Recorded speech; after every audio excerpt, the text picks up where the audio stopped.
Good morning. Let us come to this hour not as soldiers marching into a battlefield forgetting, but as children walking onto a threshold for remembering.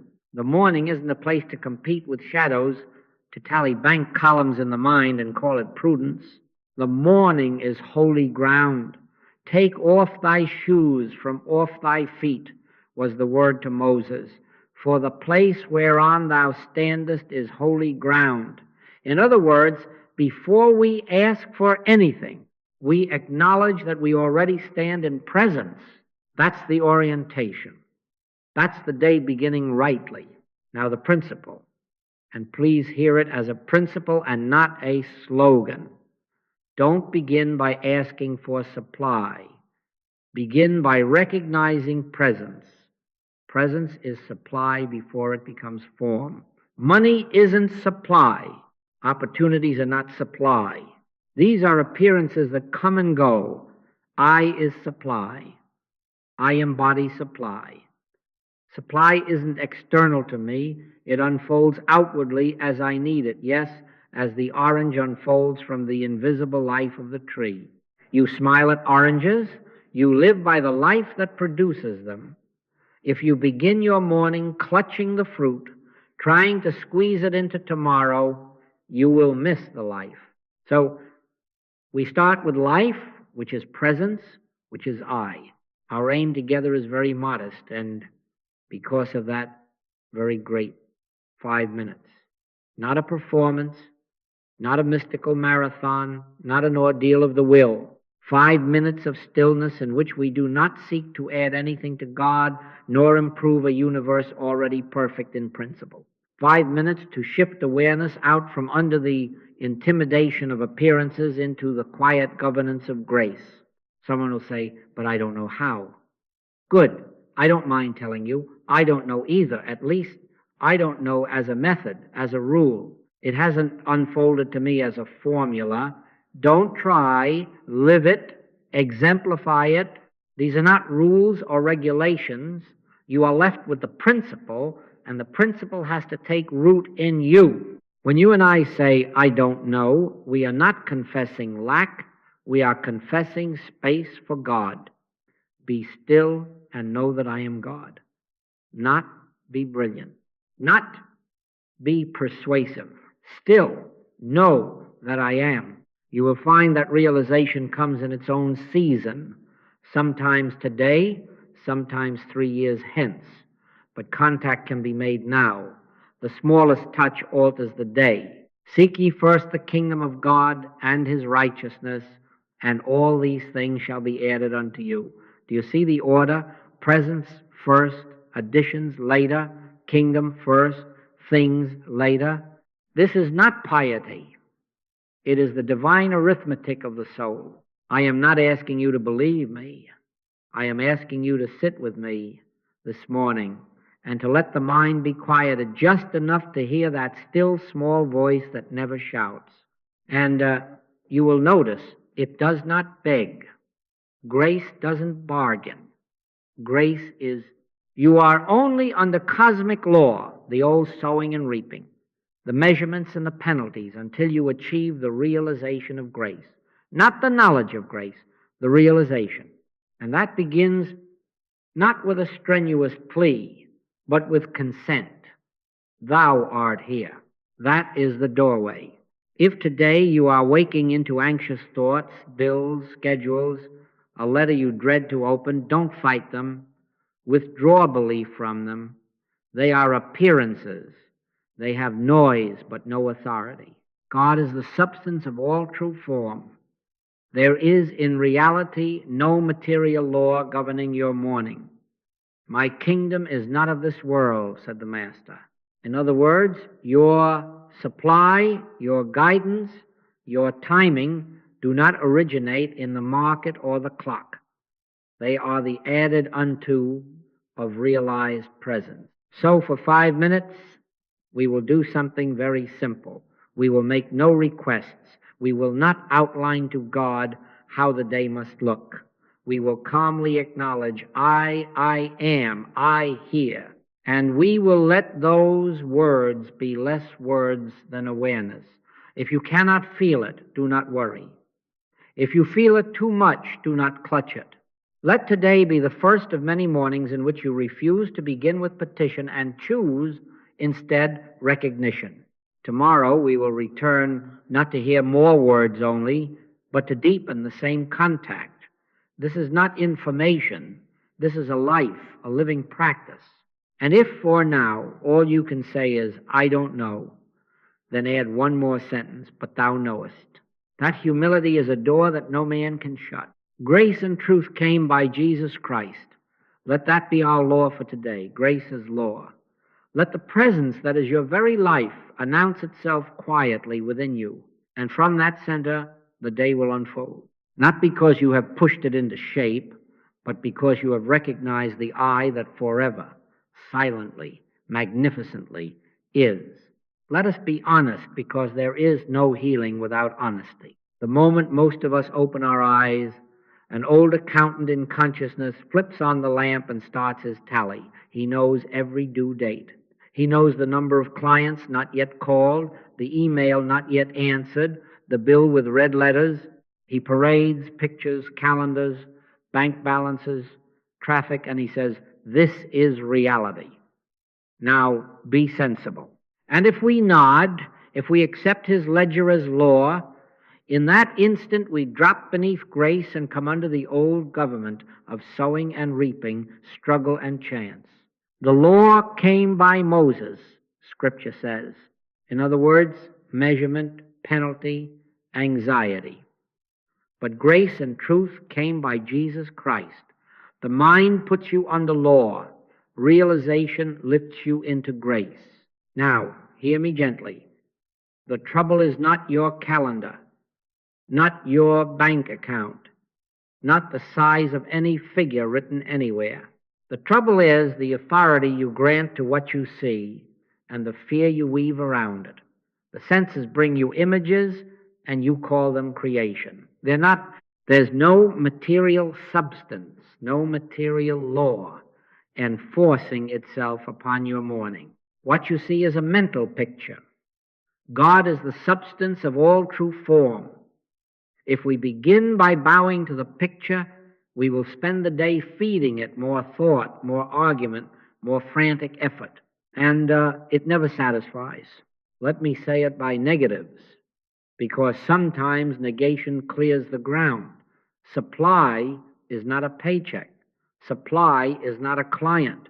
Supply is not a calendar opening. Supply is not an investor's nod, not a sale closed, not a credit score. Those are forms of supply. They come, they go. You smile at the oranges, you live by the life in the tree. Money isn't supply, I is supply. I embody supply. If upon waking you seize the fruit and forget the tree, you will fear the winter. If instead you acknowledge the life, the fruit will have its season without your terror. Someone will say, but my need is large. No, the need is never large or small. It is only what it is to the consciousness that beholds it. A postage stamp can terrify a mind under law. A mortgage can turn to dust before a consciousness at rest in grace. Which of you, by taking thought, can add 1 cubit unto his stature? That isn't a rebuke, it's freedom. The size of the thing isn't the issue. The state of consciousness is. So how do we stop feeding the morning mind? Not by wrestling it to the ground, not by piling thoughts upon thoughts until new anxieties replace old ones with holier names. Lack is not corrected by more thinking. Lack is corrected when you withdraw belief from appearances, when you cease to consent to them as authority. Cease ye from man, whose breath is in his nostrils. Begin by ceasing from the man in your own nostrils, the mortal mind that sniffs the air for danger and calls it wisdom. When the accountant begins his recital, let him speak without an audience. Do not fight, do not fix, withdraw. Let there be a gentle inward turn, a simple, almost unworded recognition. Thou art here. Before this bill, before this schedule, before this day, I am. Be still and know that I am God. In other words, give the throne back to the I within and watch the courtiers of fear bow themselves out. Practically, you will notice the habit and you will refuse to sponsor it. You won't dramatize it and you won't condemn yourself for having it. The minute you notice, you stop adding adjectives. You stop rehearsing the scene. You stop drawing timelines across the inside of your skull. You simply let the appearance be an appearance, and you turn to presence with the least possible motion of mind.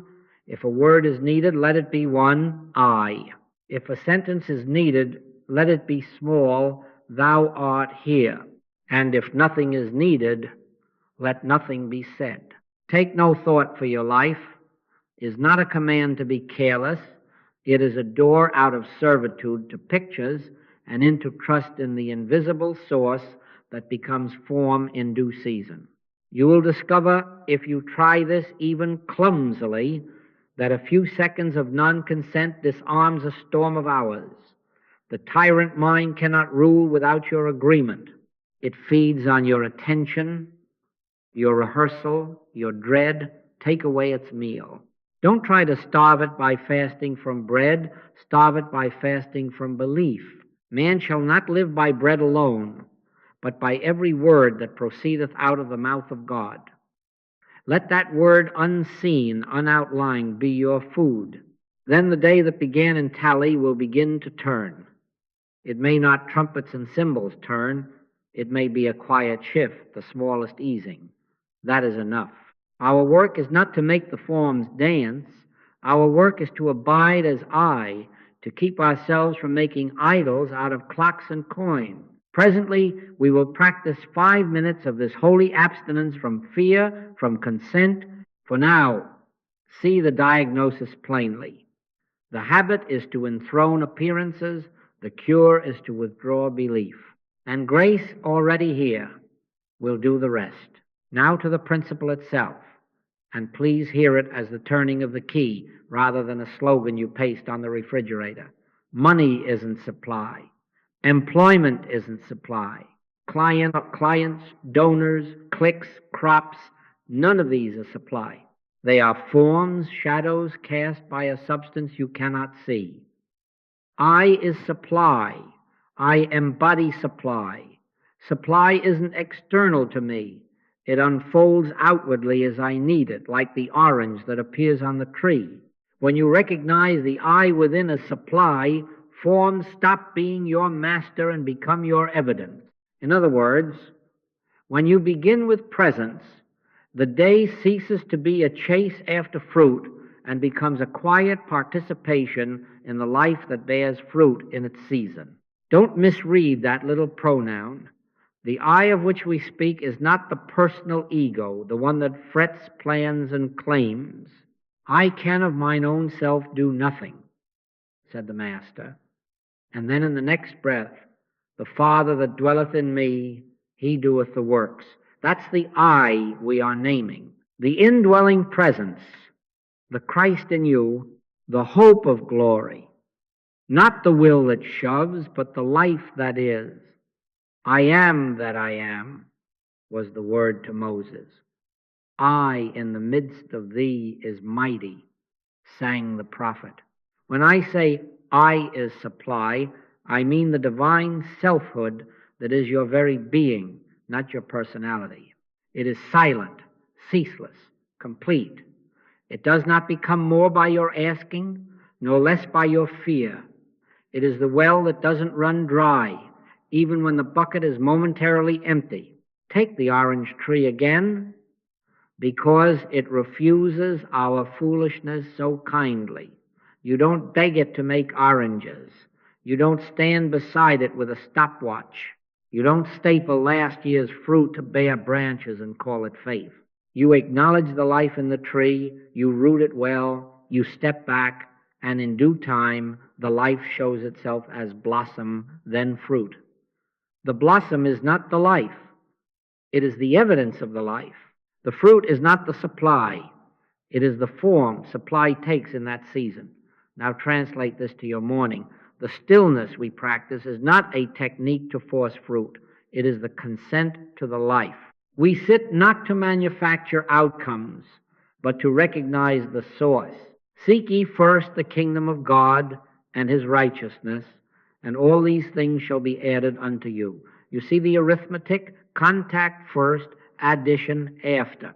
Recognition first, evidence follows. And this is where we trip ourselves. We want to feel safe by handling fruit, by counting it, hiding it, predicting it. But that isn't safety. It's bondage to form. Forms command you when you don't know their source. They threaten you with their comings and goings. But when you have even a breath of this realization, this simple inward thou art here, you are no longer under the law of appearances. You are moving, even if tremblingly, into grace. The Lord is my shepherd. I shall not want. That is not sentimental speech. It is the description of a state of consciousness that has shifted its allegiance from cosmic law to grace. The shepherd is not your bank. The shepherd is not your boss. The shepherd is the presence that knows how to feed its own and lead its own without your panic. Make it practical, because if it cannot be lived before breakfast, it isn't truth for us yet. You wake, the old accountant starts his recital. In that first minute, you do not outline to God how the supply must show up by Friday at 3 p.m. You do not bargain. If you do this, I promise that. No. You withdraw belief from the appearance. You turn without theater to the indwelling I. Be still, acknowledge, even clumsily, I hear. That is enough. In that recognition, something shifts out of gear. The mind that wants to be master is gently told, sit, and in that sitting, you have re-educated the day. From here, forms will come, but not as tyrants. They will come as evidence. And what will the evidence be? Sometimes it will be money, yes, because if the form required to move you along is currency, that is the form grace will take. But often, and I am not guessing, I am telling you what is unfolded in my own experience and in those who practice, you will find that supply first appears as an idea, a telephone call you had not planned, a word from a stranger on a train that rearranges your approach, a nudge to clear a drawer, and in the clearing you find the very document needed. Peace will come before a check, and peace is supply. Strength in the body will come before a client, and strength is supply. Timing will change, and timing is supply. Help, harmony, wisdom, these are not decorations, they are forms of supply. My peace I give unto you. Not as the world giveth, give I unto you. Not as the world, meaning not always as cash, not always as immediate outer solution, but as that inner sufficiency that draws forms into right place at right season. Let me put it in a simple parable, because parables slip past the God. A woman in our circle, a seamstress supporting 2 children, came under a cloud of bills. She tried at first to bind God to a date by Tuesday, by Friday morning, and each date became a judge. Then, one morning, she obeyed the principle instead of her fear. 5 minutes, no petition, just, thou art here. In that quiet, no trumpet sounded. No envelope fell through the mail slot, but an idea came. Shorten the hem on a particular dress in a different way, a way she hadn't learned in school. She did it, and without her advertising anything, the client told 3 more. That afternoon, a neighbor whom she scarcely knew asked her to alter uniforms for a whole cafe staff. The money came, yes, but do you see? Supply began as an idea, as a right way, as a timing. If she had measured only by dollars before noon, she'd have said, nothing happened. Everything happened. Give us this day our daily bread. And the bread was an idea that baked itself into currency as needed. Don't try. Live it. Exemplify it. If all you can do in the morning is refrain from clinging to forms and rest for a breath in the eye that you are. You have done the greatest thing. The rest is unfolded. It may be conceived this morning and not born until 3 weeks, 3 months, 3 years hence. That doesn't mean supply was absent. It means the life in the tree is busy. Can you trust an invisible root more than a visible leaf? That is faith, but not blind faith, demonstrated faith. Each time a right idea comes, each time a fear loosens, each time a needed contact appears without your scheming, that is the invisible announcing itself as visible. That is the I proving itself as supply. So, as you walk into the next hour, let your standard be changed.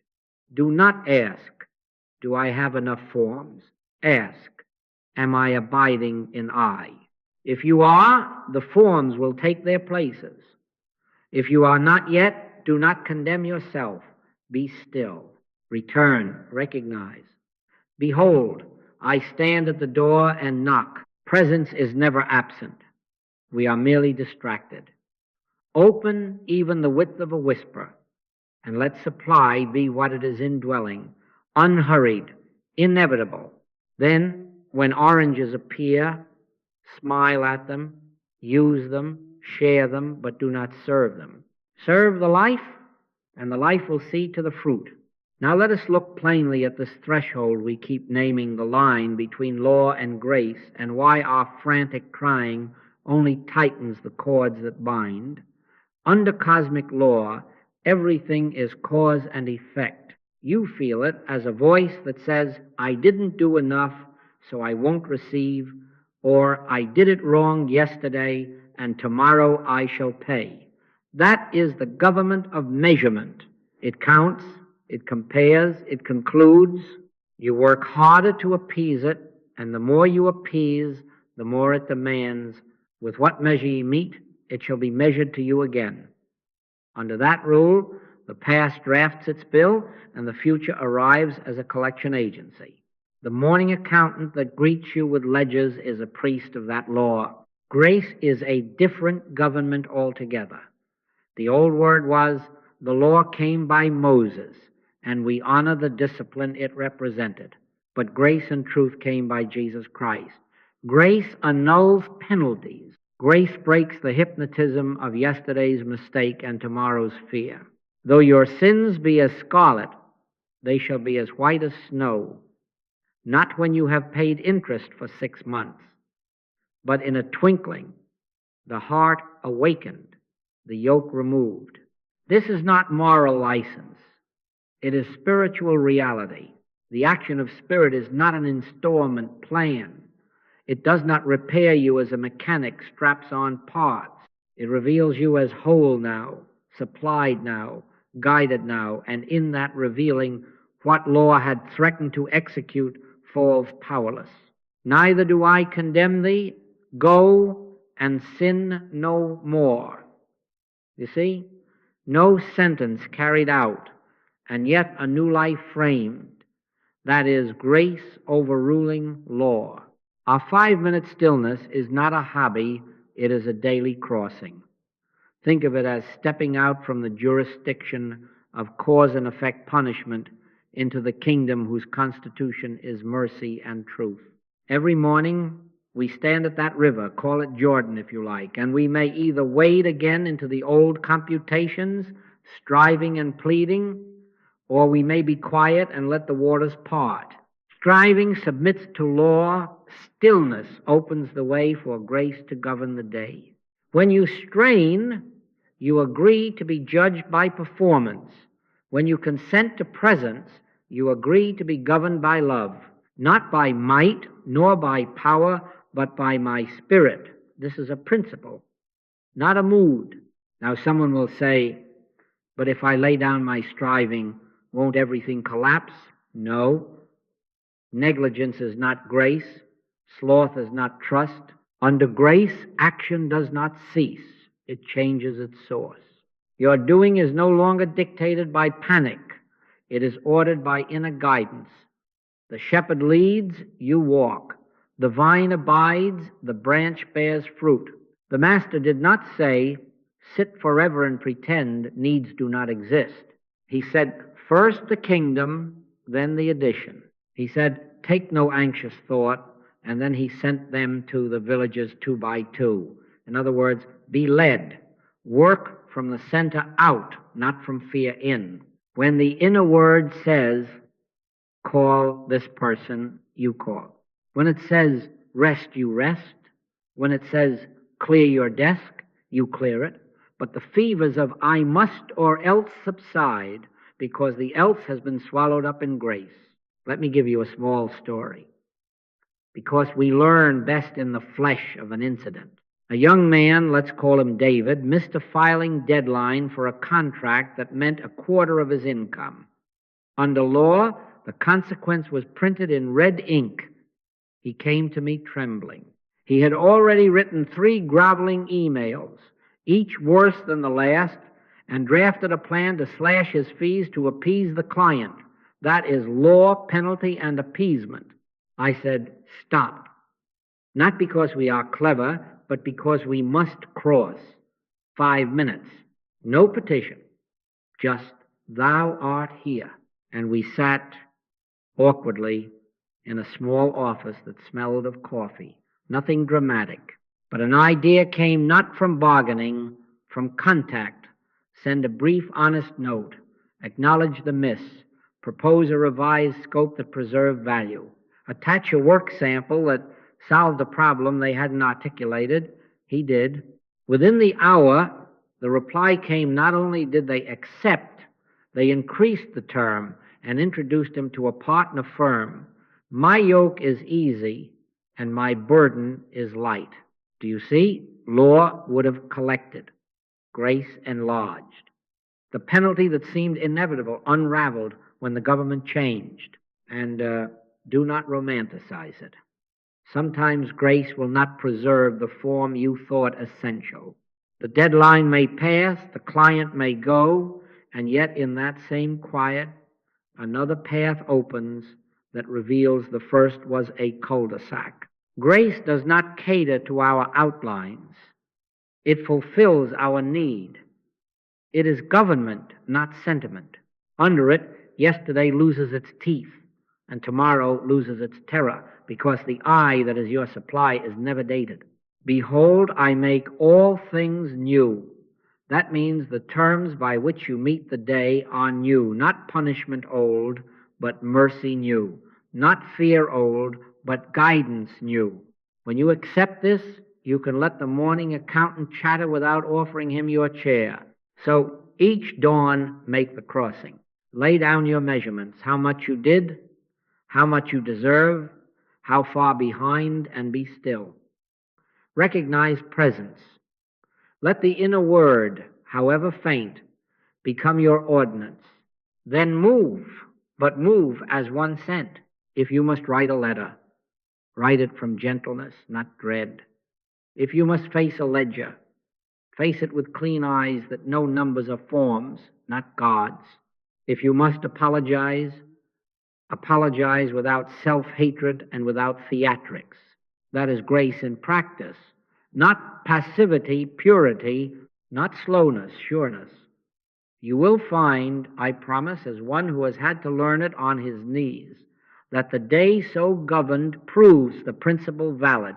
The old penalties begin to slip, the old hypnotisms begin to break, and where law demanded your sweat and offered your soul no rest, grace does the strange thing. It provides the idea, the timing, the contact, the courage, and yes, when needed, the coin. But always in that order. The kingdom first, then the added unto. Let that be our liberation.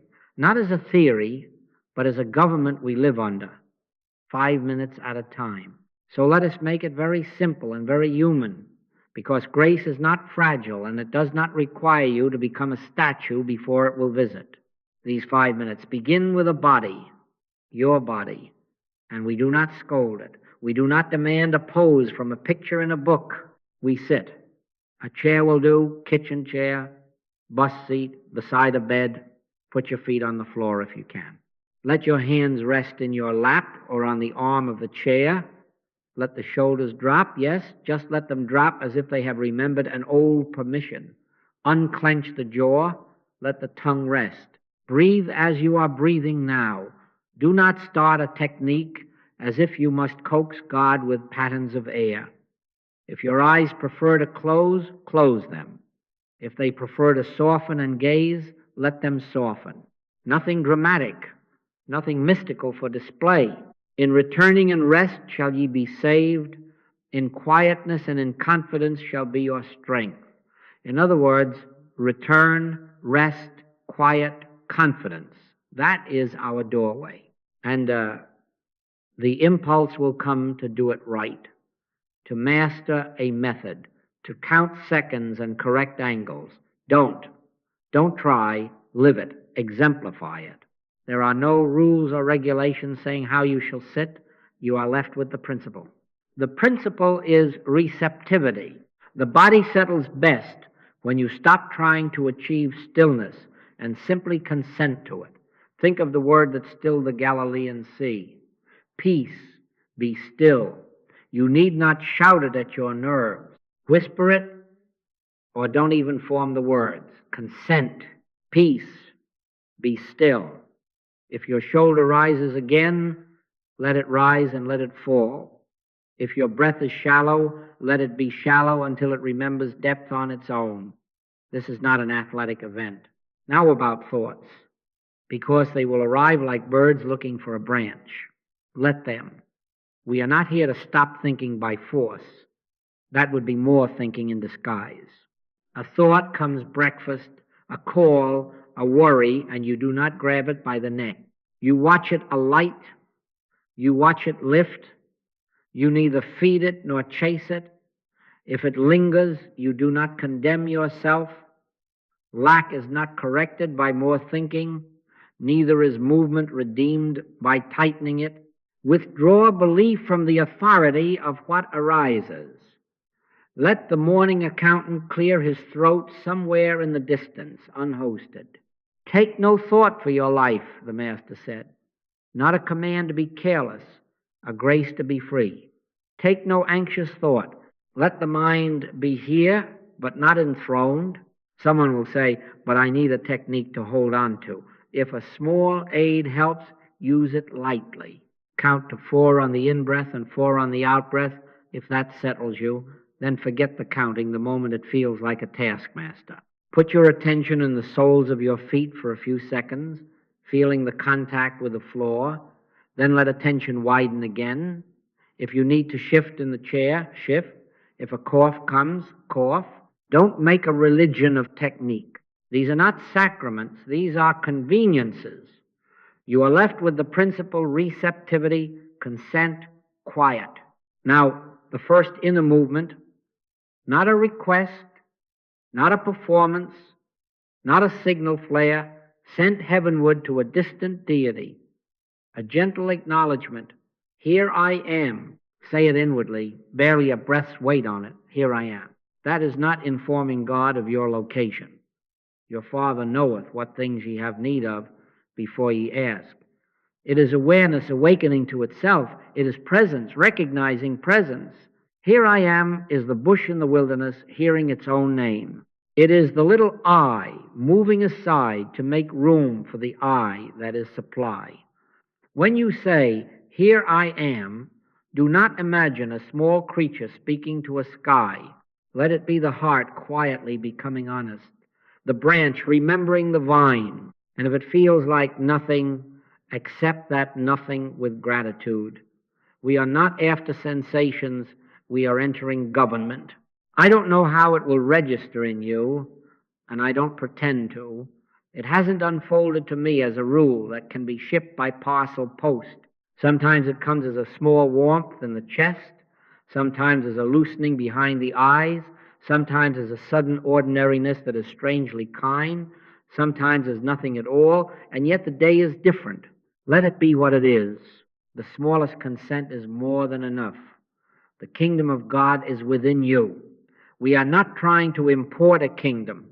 We are ceasing to export our attention to every alarm. I knew a fellow who could tie himself into the lotus and look like a saint in a stained glass window, and he left those 5 minutes with a headache and a plan to conquer someone. And I knew a woman who, late for her shift, sat in a car with the engine off, hands on the steering wheel, breathed twice, said, "Here I am," and the day came under governance. Do you see the difference? Technique is not presence. Posture is not prayer. You may be most still in a noisy room. You may be most agitated in a silent one. We are learning consent, not theater. As the surface quiets even slightly, and slightly is enough, you will notice a change in weight. The body feels a little heavier in the chair or a little lighter, doesn't matter which. The edges of things soften. The urgency of the next thing has stepped back a pace. Now we do not stop to applaud relaxation. Relaxation is not yet recognition. It is the porch, not the living room. We have been letting the water settle. Now we will see if there is a face reflected. This is where the shift happens, from relaxing to recognizing. Not a leap, not a strain, just a small turn of awareness toward the fact that presence is not arriving. It is. Be still and know that I am God. We have been in the still. We are about to move into the know. But for this first part, keep it disarmingly simple. Sit as you sit. Let the shoulders drop. Breathe as you breathe. Let thoughts come and go without deputizing them. Whisper, "Here I am," as naturally as placing your hand upon your heart. If you have 2 minutes only, do 2 with dignity. If you have 10, do not force them. Let them unfold. The point is not to impress God with your stamina. The point is to consent to the presence that already, without persuasion, abides. That consent settles the body more deeply than any command.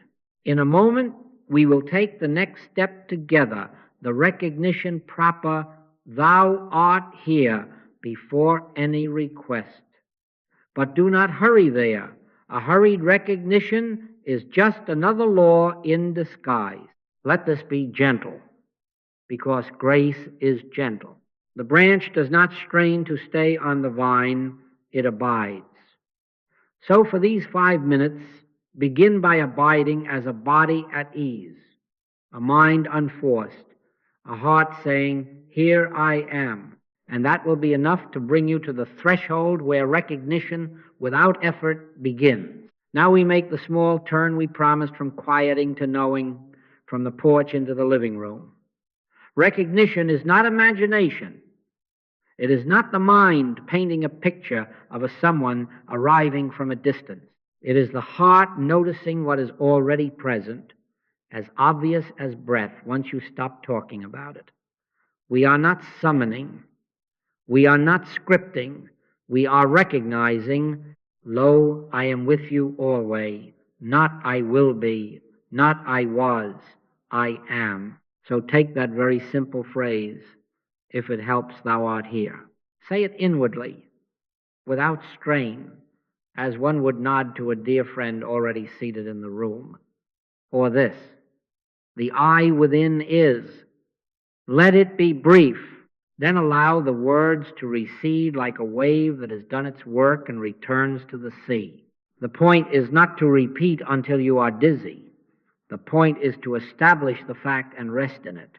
The kingdom of God is within you, within, not imported, not negotiated for, not trucked in on the back of a promise, within. Now here is a principle. Please hear it not as a reprimand, but as a rescue. Asking implies absence. Acknowledging realizes presence. When the mind begs, it testifies. The one I need is far off. Supply is elsewhere. Help me to fetch it. When the heart acknowledges, it rests. I in the midst of me is mighty. I is supply. Therefore, the forms that will be needed today are already accounted for in this presence. Do you see the difference? Under asking, you remain under law, cause and effect, bargaining, and fear. Under acknowledgement, you come under grace, where the government is already love, and the evidence will appear as needed without your pleading. Before they call, I will answer, and while they are yet speaking, I will hear. That is Scripture's way of saying presence precedes your sentence. Now, we do not make a performance out of this, and we are not trying to impress omnipresence with the eloquence of our nod. It is just as effective to say nothing and no. A mother standing at the sink, a man on the bus, a student outside an exam room, thou art here, then quiet. The words are a door. Do not sit forever in the doorway admiring the hinges. Walk in. Let the sense of here-ness fill the room of your awareness. Don't try. Live it. Exemplify it. At this point, the mind will volunteer its file folders. Yes, but the rent. Yes, but the doctor. Yes, but Friday. We are not asked to fight thoughts. We are asked to refrain from enthroning them. So when a concern rises, we do not pitch it out into the cold. We lay it on the inner altar by a very simple turn of attention, presence first. Thou art here. Then, looking at the concern in that light, we find it loosens. Not necessarily erased in that instant, but unhypnotized. The lion, when seen from the fortress, is still a lion, but he is not in your lap. Cast all your care upon him, for he careth for you. Casting, in this practice, is not throwing, it is placing. It is seeing the matter within the atmosphere of presence and refusing to talk it back into terror. If you are tempted to outline, do it by Tuesday at 3 p.m. in such and such a form. Catch yourself with kindness. That is treating God as an errand runner, and in truth, there is no God out there to run. There is I, the life of your very life, being itself as sufficiency. Let I be I. The forms will show as oranges in their time, as ideas before cash, as timing before contracts. We do not lead God. We let God be God and find ourselves led. Abide in me, and I in you. Abide, not advise. Remain, not manipulate. If a prayer follows acknowledgement, let it be more like reveal than give. Reveal thy way. Reveal the next step. Reveal what is already true that I have not yet seen. And often there will be no need for words at all. The hush speaks. I don't know how it will register in you, and I make no rules for its display. It hasn't unfolded to me as a predictable feeling. Some mornings there is a warmth, some a great ordinariness, some a dryness in which, nevertheless, the day is different. Trust the principle before you trust the sensation. If presence is what presence is, then your recognition, however faint, is not creating, it only consenting to know it. That consent is enough for governance to begin. In him we live and move and have our being, not outside trying to get in. In discovering, now a small living picture, because we learn faster in flesh and blood. A nurse I know walks hospital halls where machines beep like insistent metronomes. The first years, she prayed as a dispatcher. God, go to room 4. God, fix the supply closet. God, stop the bleeding in 7. Exhausted, she began this recognition instead. 3 breaths between rooms. Thou art here. No requests. Then she walked on.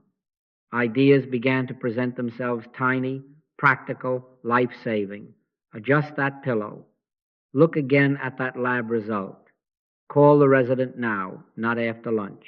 Colleagues started seeking her without knowing why. Patients' families calmed in her presence. She did not become passive. She became governed. The errands were done, but not because she made of God a runner, because she acknowledged God as being and accepted her place as branch on the vine. From this recognition, you now may glance again at the day's matters gently. They are not gods, they are appointments. If an inner nudge says, write that letter, write it, but write from the quiet, not the quake. If it says, wait, wait without fear, that opportunity expires like milk. If it says, apologize, let the apology be clean and free of theater, we are not ignoring life. We are letting life inform it. The shepherd leads, we follow. The evidence will not always be a check by noon. Very often it will be an idea that makes noon peaceful, and in that peace the right contact calls at 4. Thy rod and thy staff, they comfort me. Rod and staff, guidance and support before the table is set in the presence of what troubled you. Keep it spare. 2 sentences may be all you need to begin your day rightly. Thou art here. I yield. Then silence.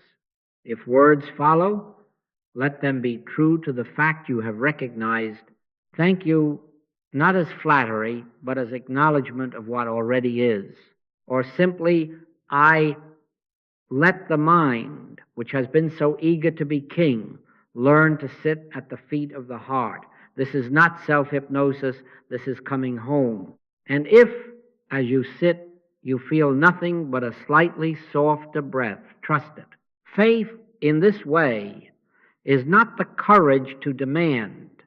It is the humility to accept that the infinite does not need your coaching to be infinite. Carry one more reassurance as you rise. If you forget this recognition at 9:30, you can return at 9:31. If a fear grips you on the highway, one inward nod, thou art here, changes the government under which the next mile is driven. We are training in micro returns, not heroics. You will find, as this grows, that asking becomes rarer. And when it appears, it is not a clutching, it is a child's clear request within a household of love. But even that will often be unnecessary, because the bread is on the table before you ask for it, and you will not be tempted to measure your prayer by the speed of deliveries. You will measure by this, the quiet change of consciousness in which forms cease to be masters and become evident. So for this part of the 5 minutes, let recognition be enough. Thou art here, the I within is. Then rest. Sit in the fact as you would sit in sunlight, not trying to bottle it. Let the day gather itself around that center, and you will discover slowly at first, then surely, that what needed doing is done under a different law. Petition is secondary and often unnecessary because presence has been honored and grace has already begun its work. Now we take the simple turning you have begun and let it deepen into abiding, not thinking about God, not addressing God, but resting as the awareness of God. This is the difference between looking at the hearth and sitting by the fire. When the Master said, abide in me, and I in you, he did not invite us to visit, to salute, and then hurry back to the kingdom of anxiety. He said, abide, remain, share being. In other words, not 2 presences corresponding across a table. One life, one I. I and my Father are one. 2, the mind. That sentence is too much. It wants to dissect it, explain it, vote on it. Don't. This is the 5 minutes in which the mind is kindly relieved of its throne and asked to take a humble chair at the side. So now, very quietly, let there be this inner stance. I, not I the person with a resume of troubles. I, the presence that is already here before the person thought to pray. And we do this with no words, if possible, or only the lightest whisper of them, because words will try to steal the scene. Not words, not affirmations, not mental argument, quiet receptivity. It is I. Be not afraid. Listen to that. It is I. That is not a sentence arriving from a distance. That is the very life of you, recognizing itself. Be content to be that, not the thinker trying to catch God, but the silence in which God is self-revealed. Do you see how gentle this is? The branch not striving to cling to the vine, but simply being what it is because the vine is what. If, as you rest here, a small sense of space appears, as if the room grew an inch wider, or a touch of warmth in the chest, or the soft ease that comes when a door is quietly closed, do not decorate it, do not chase it, do not measure it. Remain. Mary did not get up to serve the experience hors d'oeuvres. She sat at Jesus' feet and heard his word. And when Martha fussed about the menu, he said, "One thing is needful. One, remain. Let the warmth be warm, let the ease be easy, let the space be space. This is the learning of the soul, to remain when the mind wants to do. And if nothing at all is felt, bless the nothing. The void is only the mind's word for a presence it cannot inventory." Here I must say the blunt thing that rescues us from the treadmill. Don't try. Live it. Exemplify it. Trying is the ego's polite way of telling spirit how to be spirit. Abiding is consent to spirit governing all, not by might nor by power, but by my spirit. Whenever you feel the inner grimace, the clench that says, "Let me fix the holiness so it will go faster," smile at it as you would at a child rearranging the wind, and let go. The more you try to hold the stillness, the more you're clutching an idea about stillness, the more you let yourself be the stillness, the more the government rests upon his shoulder. "My peace I give unto you, not as the world giveth." The world's peace is earned by effort and defended by tension. His peace is received by consent and kept by humility. Now, the mind, precious faculty, tireless servant, poor master. It has written your appointments and learned your routes. It must not run your soul. In this 5 minutes, let the mind learn its place by a simple fact. It is not the knower of God. It is the instrument through which God's knowing expresses we have the mind of Christ, not the Christ under the mind. So when mind begins to calculate formulas, memories, rehearsals, you can say within, without scolding, "Sit here." Like a friendly usher guiding an eager guest to the proper seat, "Sit here." Let the heart do the worship. Let I do the being. You will be called upon to type the letter later, and it will. Do not worry. Every right use of mind will be given back to you under better management. For now, the law of the house is this: I is supply. I am body's supply. Therefore, mind is not a beggar at doors. It is at most the courier that delivers what grace has already decreed.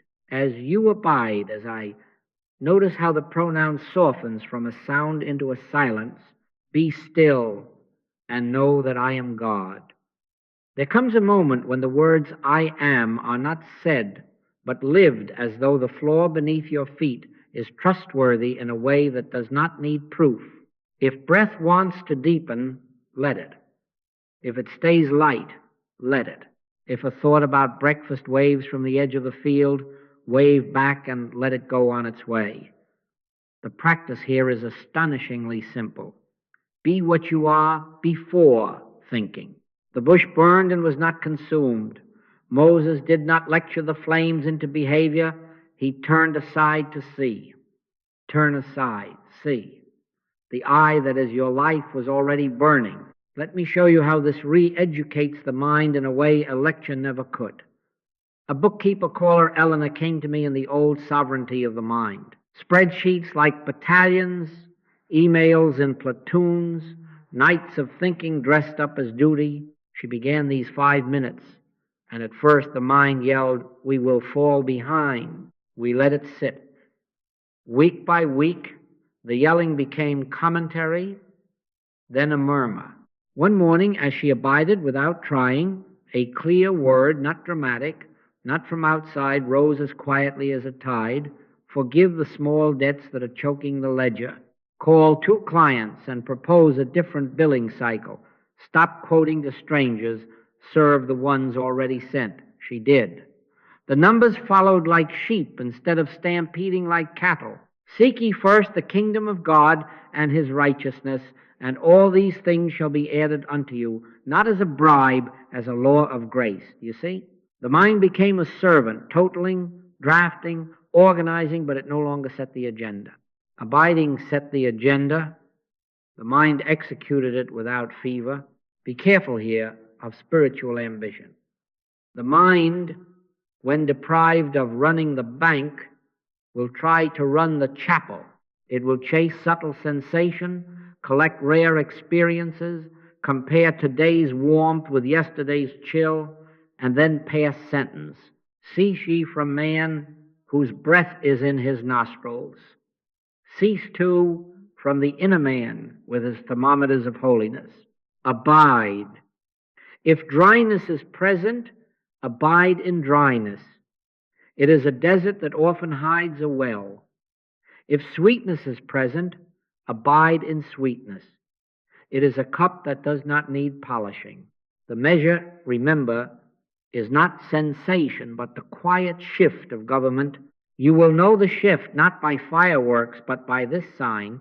Fear loosens its fingers, compulsion loses its sermon, and a simple trust begins to order your next step. Now, out of this abiding unfoldment proceeds naturally without your coaching. Ideas come as if they had been standing politely outside the door, waiting for someone to stop arguing so they could speak.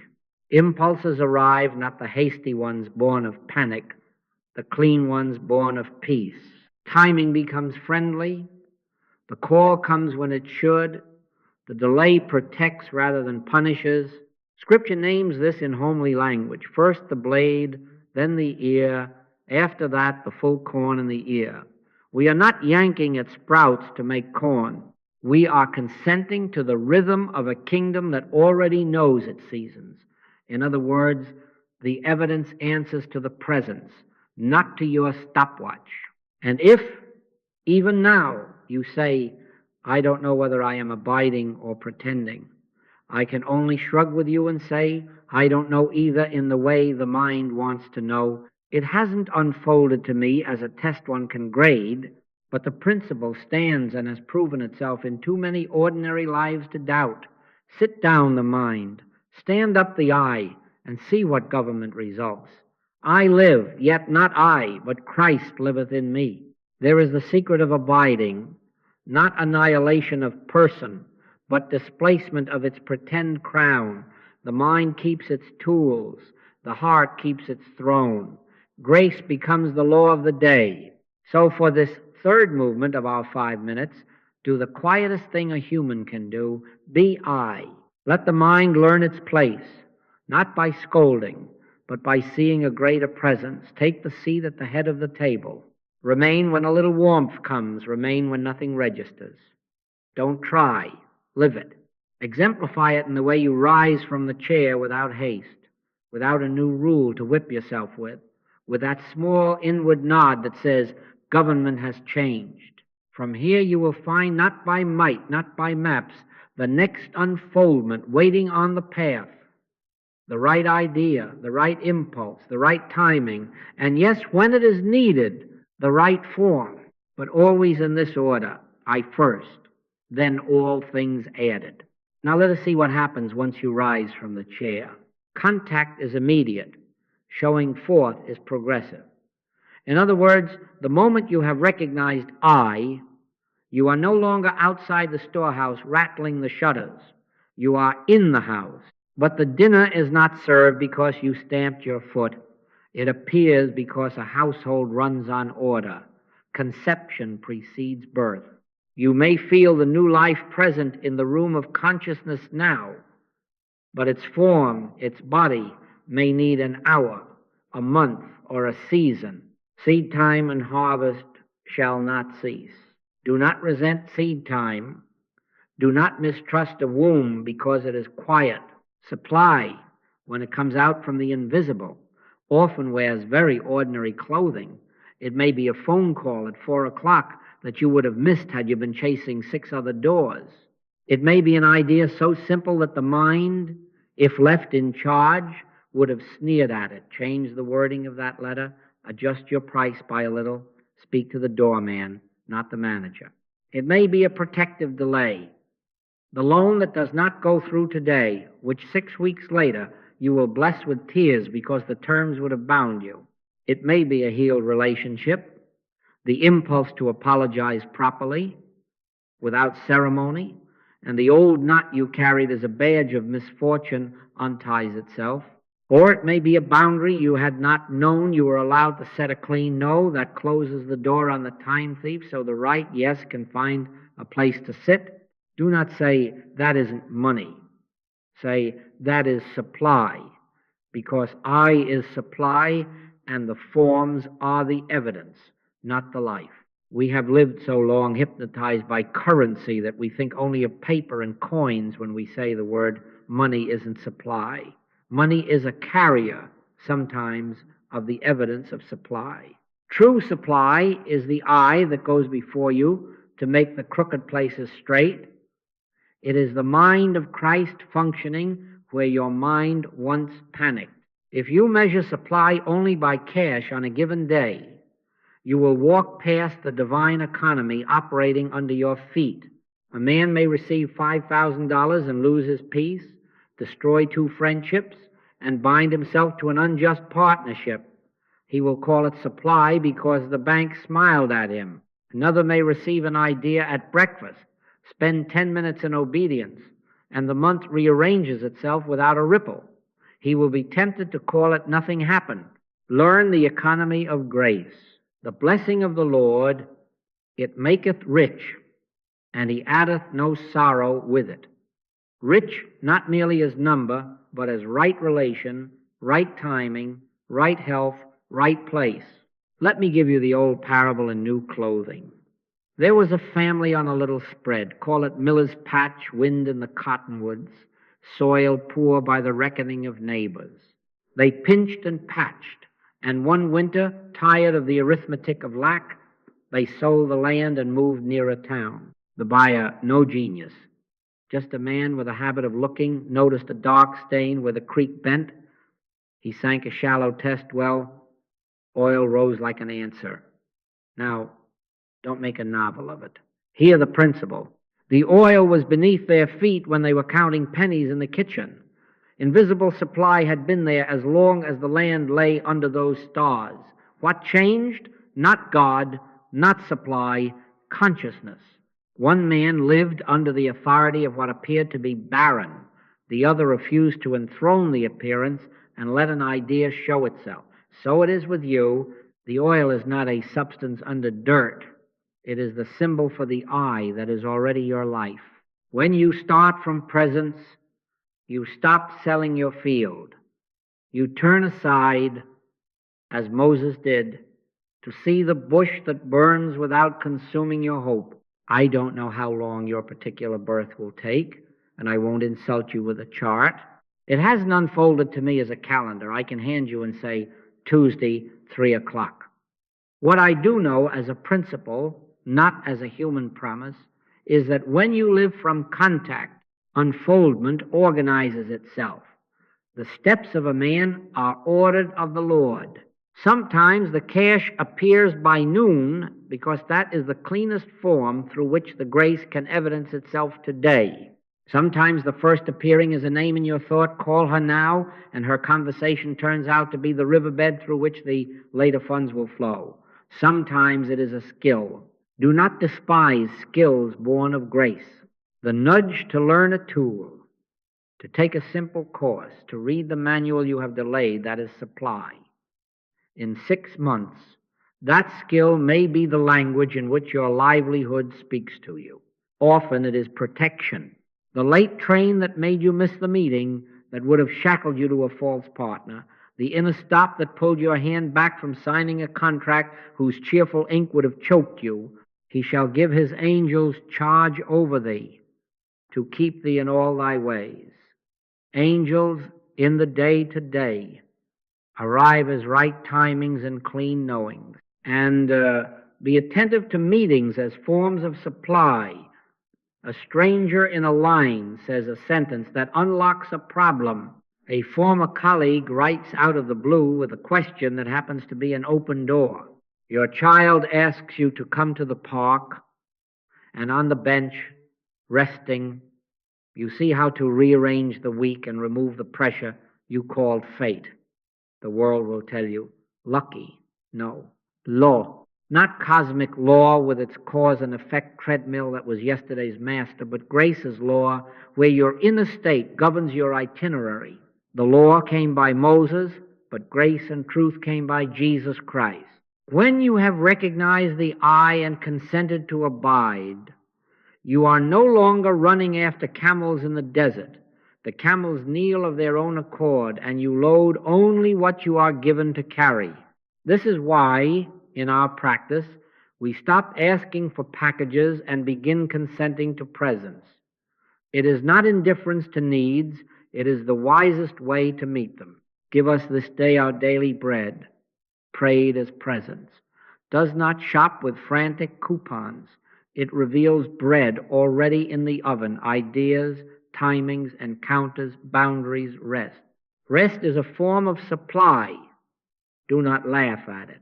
A rested soul makes fewer mistakes. It sees the oil stain. It hears the phone. It notices the nudge to say no thank you that saves 6 months of repair. Peace is a currency in the divine economy that buys you hours you used to pay for with your nerves. Now, come back to the principle, or else the mind will run away and try to make a method out of this. I is supply. The forms, money, checks, contracts, oranges on trees, are the effects of the cause that is your realized oneness. Under law, you chase effects and call it prudence. Under grace, you honor cause and watch effects align. Behold, I will do a new thing. Now it shall spring forth. Shall ye not know it? Sometimes the new thing is simply the old thing seen rightly. You have been planted by a river all along. You had been drawing your buckets from puddles. If you demand the river look like a paycheck by Friday, you will miss the bridge builder who sits beside you on Wednesday waiting for a hello. Guard yourself, then, from the oldest error, to call a day empty because you did not count cash in the hand. Measure by inward governance. Did an idea arrive? Did a fear loosen? Did a delay reveal itself kind? Did a boundary hold? Did a kindness open a door in a person who had been shut? Then supply is moving. Birth is at work. First the blade, you had an idea. Then the ear, you took a step and something responded. After that, the full corn in the ear, yes, sometimes even the check in the mail, but even then, do not stop at the envelope and say, now God has come. No. You will have learned to smile at the orange and remember the tree. You will ask how to keep this going when the first phone call of the day is trouble. We will look at that next. For now, take this one sentence out the door. Evidence answers to presence. As the hours attempt to pull your eyes back to the glitter of appearances, make the small returns we have been learning. A 5-second, thou art here, at the sink, on the sidewalk, between sentences. That consent keeps you under grace where oil lies under dust, where ideas come like birds and do not need cages, where the forms appear in the shape needed for your path, because the cause remains recognized at the center. So let us take that first call of the day that comes like a gust and rattles all the windows. Under law, the wind governs you. Under grace, you remember the house. The practice here is not to become a spiritual hero who never startles. We will startle. Fear will put its hand on the shoulder, an old habit. The secret is this: you are not obliged to remain where you were touched. Return, be still, and know that I am God. Not a marathon, sometimes a breath, sometimes the briefest turning of the face of consciousness from the appearance to the presence. Pray without ceasing does not mean a ceaseless speech, it means a ceaseless consent. In other words, 100 small comings home keep you under grace more securely than one long visit in the morning and 12 hours of exile. Let me put it very simply. so the mind will not make a system and therefore an idol. First, one conscious breath before you open the gate of the day's noise, apps, mail, news. One breath. Do not anoint the breath with effort. Let it be natural.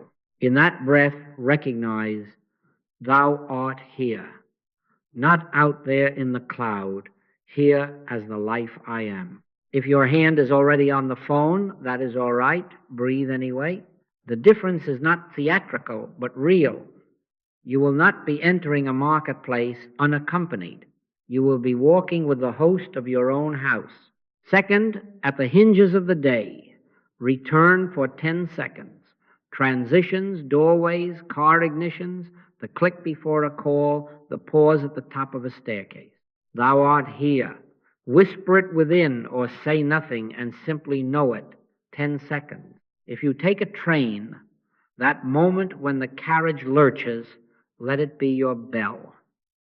If you move from one task to another, let the swivel of the chair be your cue.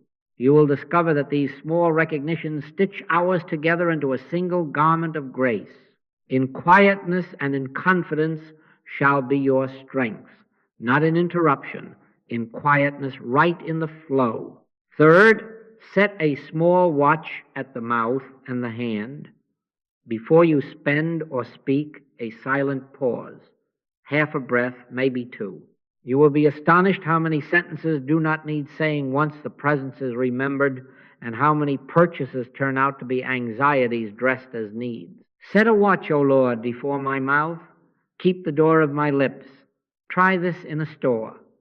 Try this in a meeting.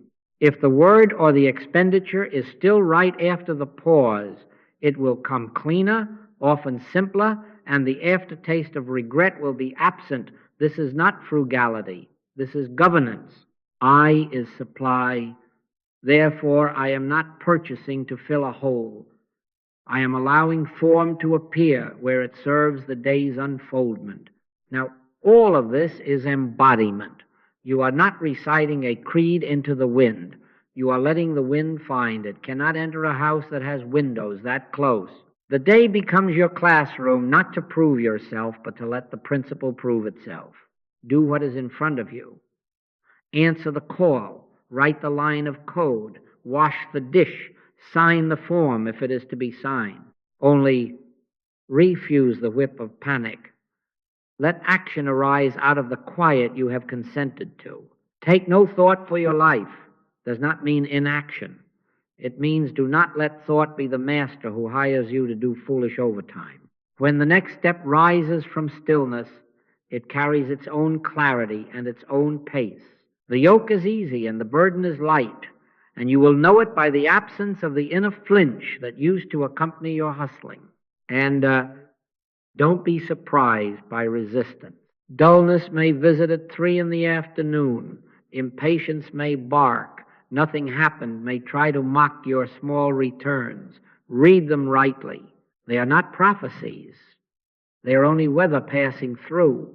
A farmer does not cancel a season because a cloud sat all morning over his field. He keeps his hand to the day's work and his heart to the sky. If the pause felt dry, good, you paused anyway. If you forgot 3 times and remembered the 4th, good, the 4th is grace. You are only under cosmic law until you achieve the realization of grace. Each micro-return is that achievement in seed, and seed carries the whole tree. He restoreth my soul. Restoration is a process that may feel like slowness to the ego. Let it be slow. It is safer than haste. You will see how this plays out in the most ordinary corridor. Leah, in a busy office, began the one breath before opening email. She found the 2 messages, which would have triggered a flurry of replies, waited 5 minutes longer while she said within, thou art here. In those 5 minutes, the phone rang, the client clarified, the supposed emergency dissolved without a sentence typed. Was that money? It was supply, as time saved, as peace kept, as right relation maintained. Another day, the pause before spending stopped her hand at the register. she left the object on the counter and discovered at home she already owned its twin. Supply again as wisdom, as order. The blessing of the Lord, it maketh rich, and he addeth no sorrow with it.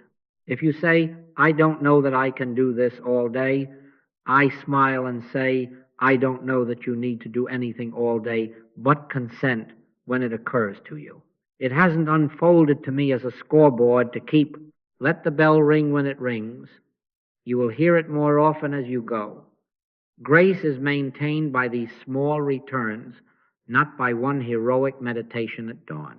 We will take up next what to make of those hours when, after faithful pauses, you are tempted to judge. Nothing happened. For now, keep the house open to the one who already indwells. 10 seconds here, 1 breath there, a silence before word or wallet. These are the little hinges on which large doors swing. Now we take up that taunting voice of the mind that says, after your pause, well, nothing. Friends, let us be very gentle here and very honest. Some mornings are full of bells. Some mornings are as quiet as snow on an empty street. Do not make a law out of either. Do not enthrone the bell, and do not curse the snow. The kingdom of God cometh not with observation. In other words, your senses are poor bookkeepers when it comes to invisible supply. If you recruit them to audit grace, they will underreport every time. The practice is not a theater for experiences. It is the restoration of government. Be still and know that I am God. Not be thrilled, be still. Not be numbed, be still. Know not, feel, only know. I will not help you by inventing fireworks to keep your spirits up. I don't know that it would help even if I could. It hasn't unfolded to me as a ministry of effects. What I do know, as a principle, is that contact is cause and sensation is often only an after effect, sometimes absent, sometimes delayed, and sometimes misleading. A warm glow can arise and be nothing but the nervous system sighing. A dry quiet can be the deep of spirit where new government is silently seated. After the earthquake, a still small voice. Not a roar, a voice so small that you must withdraw reliance on thunder to hear it. Don't try to make thunder. Live the principle. Exemplify it. Sit your 5 minutes. Make your returns. And let grace sort out whether you are to feel a breeze or rest in a plain, still air. The measure of the practice is not sensation, but the quiet change of consciousness. Now, let us name a common confusion so you can stop blaming yourself for it. True stillness is not emotional anesthesia. You are not pushing feelings into a cellar and locking the door while pretending to be holy upstairs. No, that is hypnosis, and it becomes a sickness in time. Stillness is consent to a higher government. If grief arrives in your chair, stillness does not push it out. It opens the window and lets the breath of I move through the room, and grief finds it can breathe without becoming your master. If fear rattles the glass, stillness does not paper over the pane, it remembers the house. Perfect love casteth out fear. Casteth out how? Not by your efforting, but by the presence of a love that has jurisdiction in the room. Under cosmic law, you manage symptoms and call it coping. Under grace, you yield jurisdiction and watch as inner weather obeys a new atmosphere. Here is what nothing happened usually means. You demanded birth and you were given conception. Conception is invisible. The seed should spring and grow up, he knoweth not how. The farmer who sows and checks the soil every hour, pulling its sprouts, will be a poor farmer. You are not poor farmers. You have sown your 5 minutes. You have watered your day with small returns. Now let the principle do what it does unseen.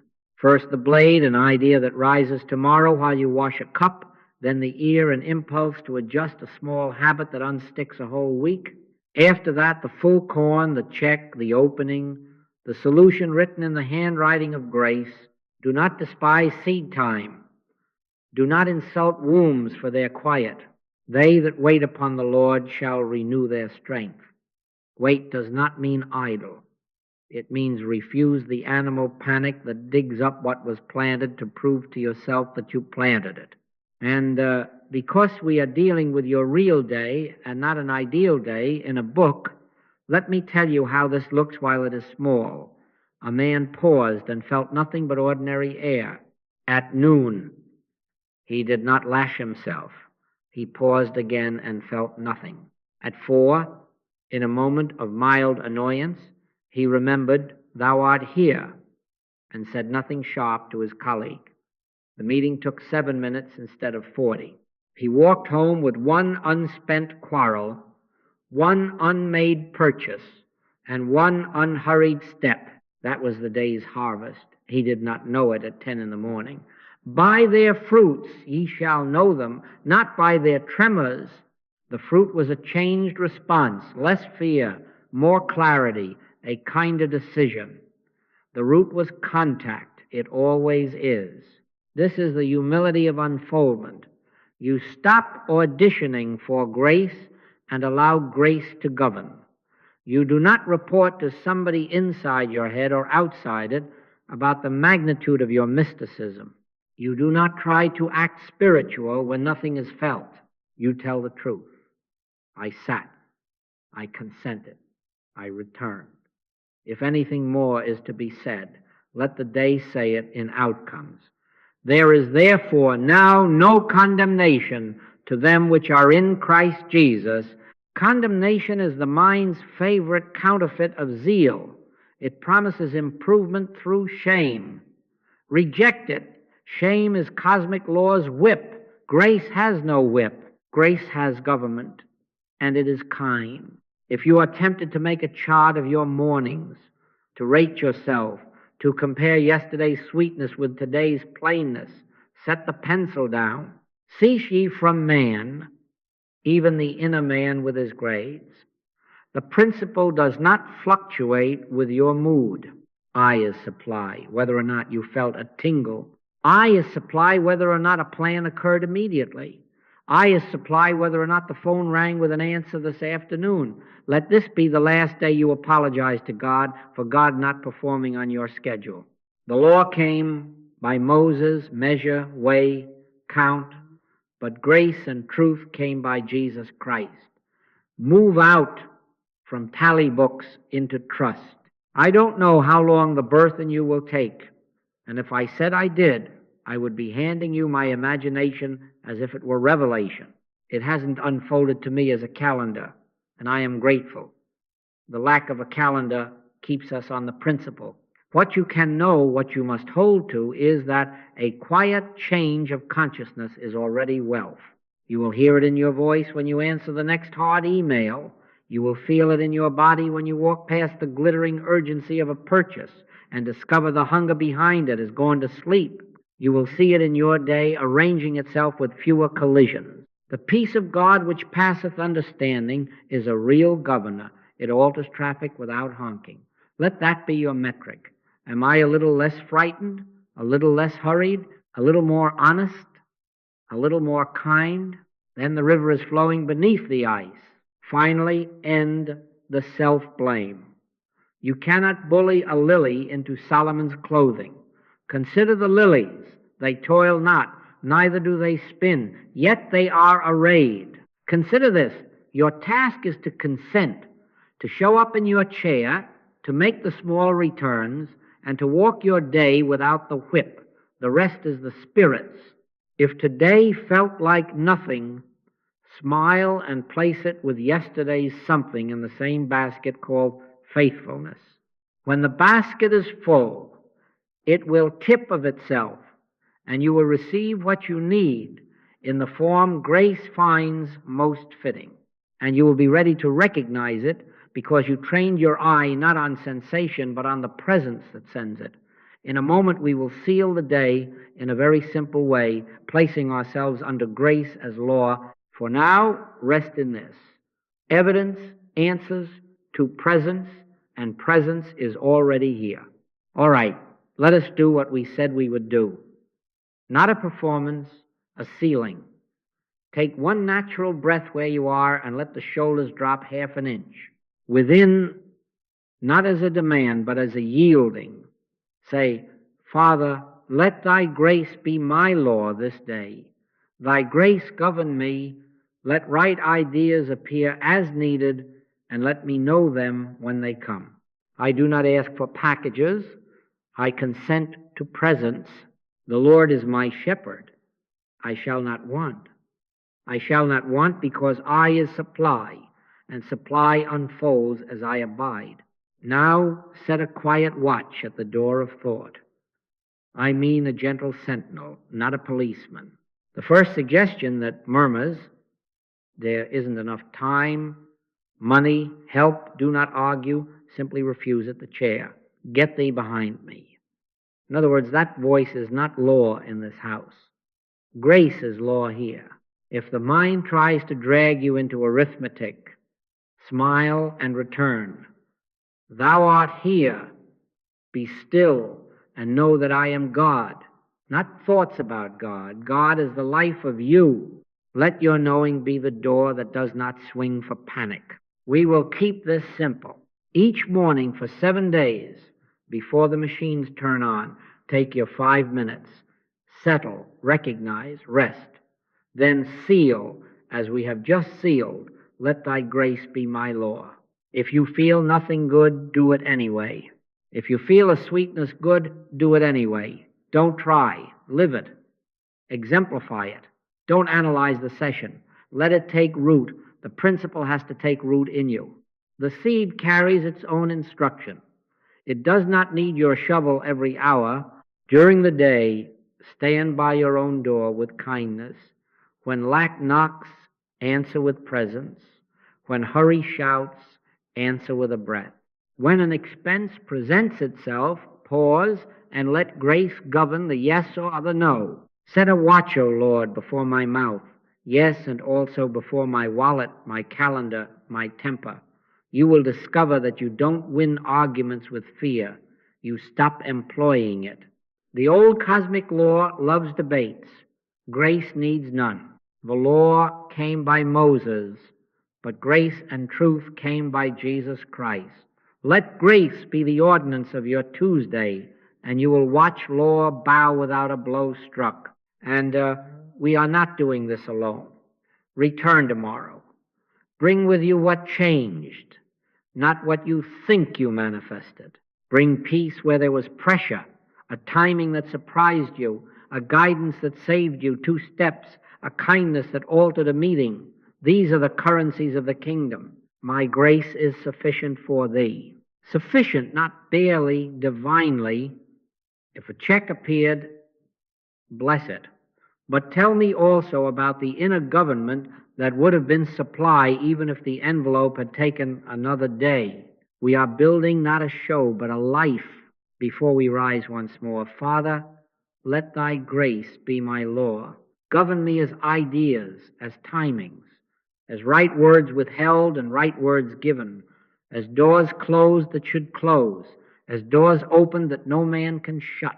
Let me know the oil beneath my feet, the river by my root. Let me measure today, not by coins, but by the peace that passeth understanding, by honesty where I used to bargain, by kindness where I used to rush. In quietness and in confidence shall be your strength. Let that be the strength of this day.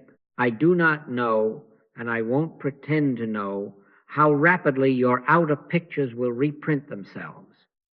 It hasn't unfolded to me as a calendar, but I know this is a principle. Once consciousness has tasted even a measure of grace, it cannot quite return to the old house and believe it is home. Something has shifted. A light is on in a room you thought was empty. Walk in it. Keep the watch. Keep the morning. Seal the day and let the evidence of supply come as the natural fruit of realized presence. Then, when you put your head to the pillow tonight, you will not count coins. You will bless the government that carried you. And tomorrow we begin again quietly, simply, under grace.